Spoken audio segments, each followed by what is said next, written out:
ஜனநாயகன் படத்தில் விஜயுடன் இணைந்து நடித்த புஷி ஆனந்த் என்ன ரோல் தெரியுமா?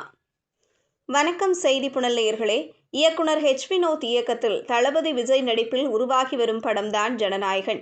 விஜயின் கடைசி படமாக உருவாகி வரும் இந்த படத்தில் விஜயுடன் இணைந்து பூஜா ஹெக்டே, பாபி தியோல், பிரகாஷ் ராஜ், பிரியாமணி, கௌதம் மேனன், மமிதா பைஜு, டிஜே அருணாச்சலம் என்று ஏராளமான பிரபலங்கள் நடித்துள்ளனர். இப்படத்திற்கு அனிருத் இசையமைக்கிறார்.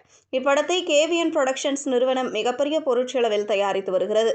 வருகிற 2026ஆம் ஆண்டு ஜனவரி 9ஆம் தேதி இப்படம் ரிலீஸ் ஆக உள்ளது. இதுதான் நடிகர் விஜயின் கடைசி படமாகும். ஜனநாயகன் படத்தில் நடித்து முடித்த பின்னர் சினிமாவை விட்டு விலக உள்ளதாக அறிவித்துள்ள விஜய் முழு நேர அரசியலில் ஈடுபட உள்ளார்.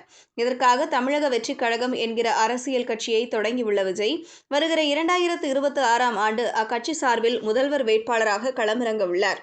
மேலும் மதுரை, மேலூர், திருப்பரங்குன்றம், உசிலம்பட்டி, திருமங்கலம் ஆகிய தொகுதிகளில் போட்டியிடுவதாக அறிவித்துள்ளார்.